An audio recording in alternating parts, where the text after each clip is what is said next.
So in today's little episode, I'm going to show you how to install one of these Max Air vent covers on top of your rig. Stay tuned.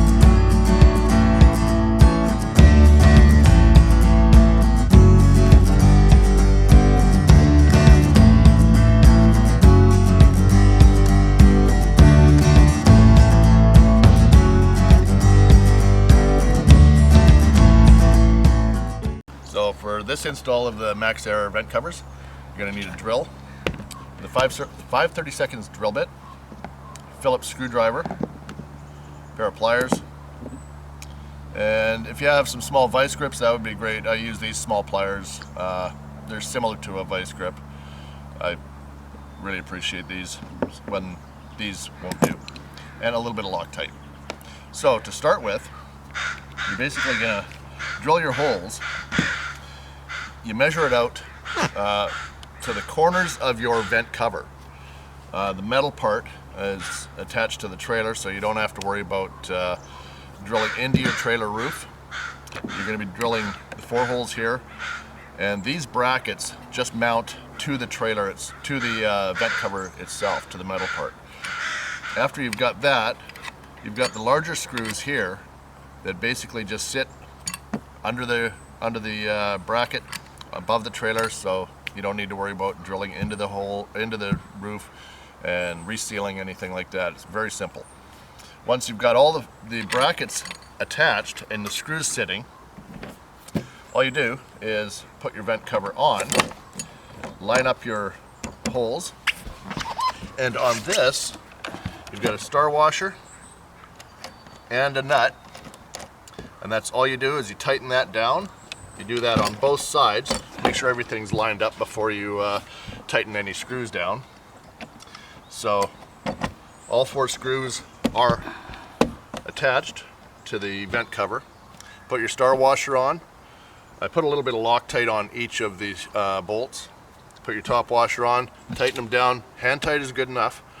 If you want to lock them down a little tighter, that's fine, but you may eventually have to take them off, so I wouldn't go crazy tight. And that's it. It's from start to finish, you're looking 10, maybe 12 minutes for the total install. And that includes drilling the holes, getting onto the roof, and walking away. Bye for now. And the next tip, how this is going to save you a world of headache with your sewer hose. Now, when you're dumping your sewer tanks, you've got your black, you dump first obviously, and then your grays after that. Depending on how long your hose is, I figured out ballpark, in one 10-foot section of hose, once you dump your tanks, you've got roughly 3 gallons of water or waste in it. If you do not have this little weight sitting on the end of your waste hose, basically just sitting on top of it, unless you have somebody to stand here, that little rock is going to save you a world of hurt and headache. We were camping in one resort about a month and a half ago, and our neighbors who were there for just one night, obviously they were first timers, but they didn't realize this, and I saw him run to his hose after he had pulled his black tank. It had popped out of the ground because there was so much pressure in the hose. I think he was only like 6 or 8 feet away. So just that little bit of pressure in the hose made it pop out of the ground and sprayed all over the place, and he was not a happy camper. I think he was an RV rental. RV rental, that's correct. There's newbies, there's people that have been around for a long time. You learn from your mistakes, and he obviously did, I'm sure. Reminds me of the show RV. Yeah, we don't want to go down the road that Robin Williams did. That was a nasty show. Hey, so Brent's been talking about all his things that he's learned, and we were talking about the sewer hose and how some poor guy who had rented a unit did not weigh down the sewer hose and went to dump it, and stuff went everywhere. So I just want to show you what my neighbor has. It's a nice, neat, tidy thing that he just has a little cover that sits right over top of his sewer hose at the end there. So I imagine that you could pick one of these up at an RV shop somewhere. So yeah, that's just like a nice little cover and fits right on top there. I'm not sure if it's weighted or not. I did see, whoa, a little close there. I did see one person in the park. They actually have like a dumbbell, like a hand weight, sitting on top of their sewer hose. So I thought that was pretty funny.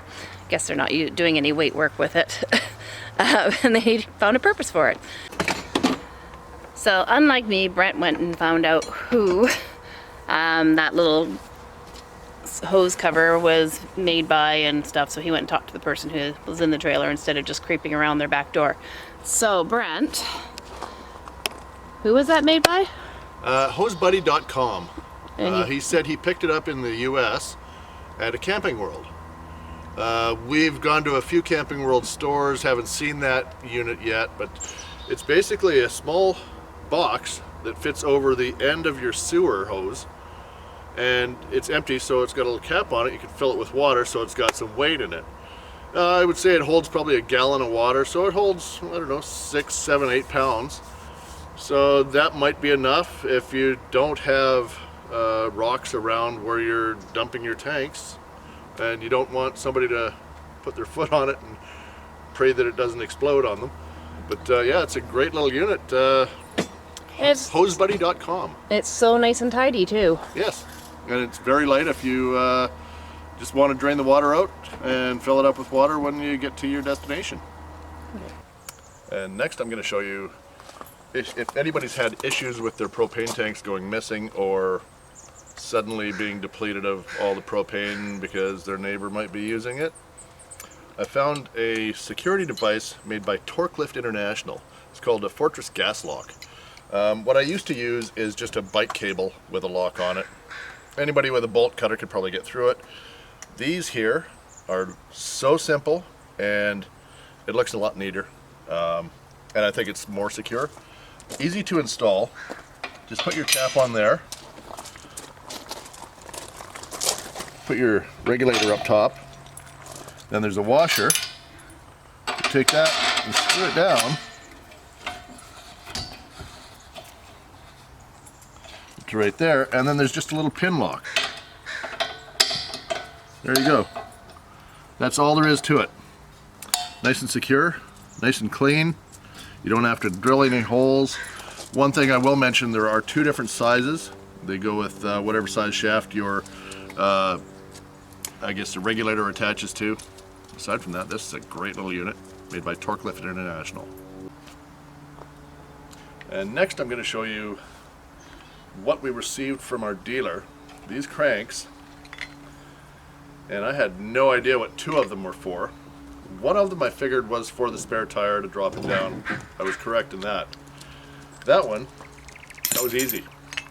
This one here was a little bit different, and I eventually figured out it's for the slides. It's a manual override for the 2 larger slides. The Schwintek slide is a different mechanism, and you can actually disconnect the motor. It's fairly simple to do that. This one here, there's a small crank on each side of the rig, which basically pulls in the slide on the opposite side. I'll show you that in a second. This one here, really confusing, but so simple. It's for the tongue jack, and I'll show you that in a second. The tongue jack fits right inside here. You have to pull this off. Careful, there is a small rubber washer. You don't want to lose that. Keeps it watertight in there. All you do is drop this straight down inside, and it locks on. And if you have to put up or take down your rig, one way is definitely easier than the other if you're going up or down. And that is very simple. Careful, it's got a lot of grease in there.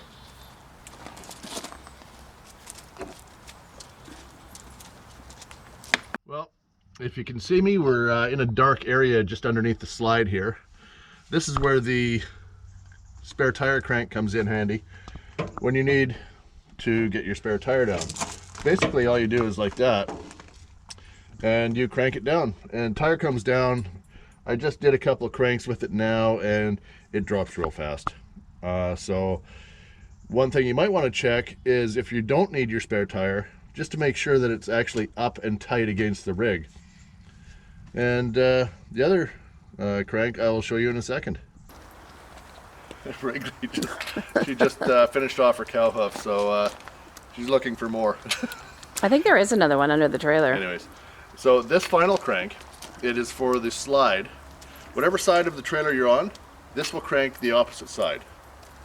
There is a hole in the bottom of the slide here that you can crank through, but it's not going to fit, obviously. So what we have to do, one of the cranks, we're going to have to actually crank with the slide out, and it hooks on just under here. Very easy. Start cranking, and that will bring in the slide on the opposite side of the trailer. Once that slide is in, you go around with the same crank and crank in this slide. There we go. Well, I've done one major modification, a major sort of. It's not really a big deal. It sure saves a lot of room and hassle for when we're breaking down or setting up. And also it leaves the area clear for the Nautilus system, this whole bay, for when we're putting things in or taking things out. What it is, it's just a modification for the water filter.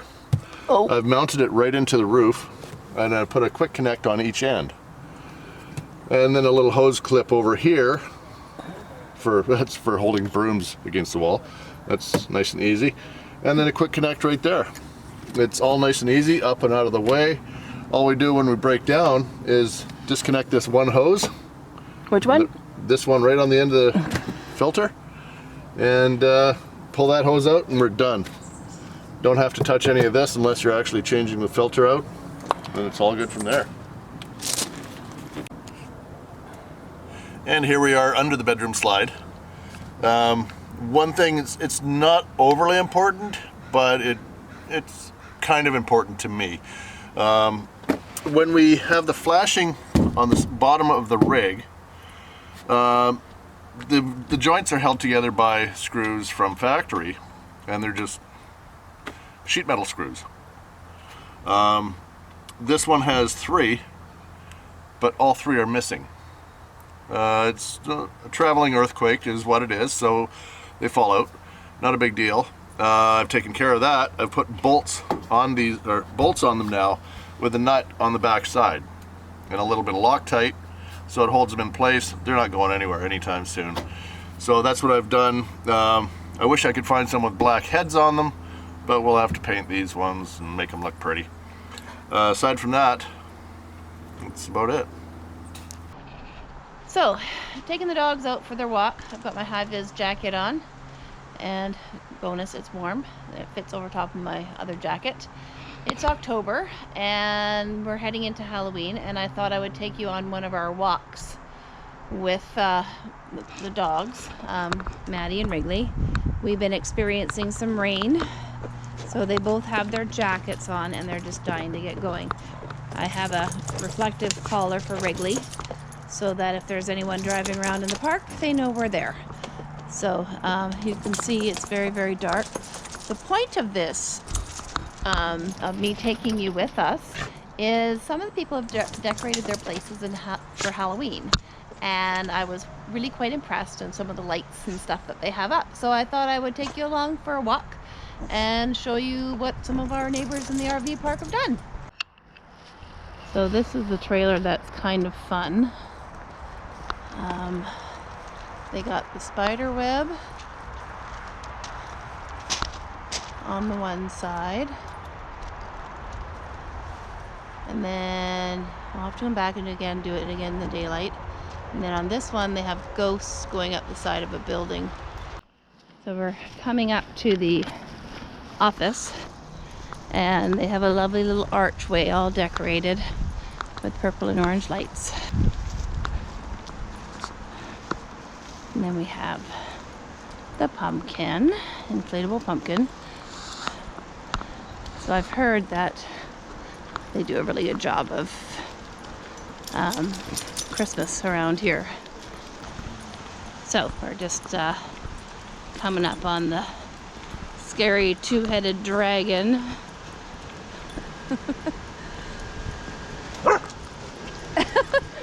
Wrigley, you just noticed it for the first time today? We've been walking by it for days. And then we have the family, Frankenstein's family, and a big scary cat. I think Wrigley just reacted to the dragon because it's actually moving in the wind. Okay, so some of our neighbors, this one was not lit up the other day, but they've got a little creature, and I noticed he was moving, and a couple other little odds and ends. A skull and a bloody hand. Some pumpkins, so that's kind of nice. Yeah, 4. They did a really good job. Okay, so here's our neighbor. We couldn't see much. He had really lit up last night, but he's got a bunch of skulls and whatnot there. And this guy's got a giant spider in his webbing underneath. So it's kind of fun. So this one we walked by last night with the dogs, and they had a big light show. So they got a couple little scarecrows. They're looking a little bit sad, and they got the pumpkin hanging there, and they got skull faces, creepy ghost faces. Got the crow skeletons in his planters as well. Yeah. There, let's go over there. Oh, he's got the same little skeleton dude that I had picked up at the dollar store. And he's got the little crow thingies there. I'm pretty sure those skeleton heads light up. And Maddie and Maddie and Wrigley's Cool. I like that. buddy's house. They got a couple little scarecrows, and then around their flower bed they got all these skeletons. So, and I thought this was pretty funny. They got the guy on the side of the house. Yeah, there's two skeletons trying to climb it Yeah, up. zombies, I guess. Yeah. Okay, there you go. And then they The got black cat. No. Oh, I didn't see the black gravestone. cat. Yeah, there's a black cat down there in the gravestone. So, everyone's getting into the spirit. This individual, all these inflatables, he's not home from work yet. But he has them all up, and they're all from the scary Christmas movie. He's got a couple hanging out off his awning. So, yeah, everybody's got a little bit of something for the fall season, leaning towards Halloween. Okay, so now that it's daylight, you can see the archway that was lit up all in purple and red. No, purple and orange lights. And hiding behind this truck is the pumpkin with the black cat on top. So at night they weren't very well lit up, so we'll take a look at them during the day. So there's the Frankenstein's family. Oh, it looks like maybe it's not his family so much. And then we have our other black cat. And then we have our two-headed dragon over here. Oh, stop, Wrigley.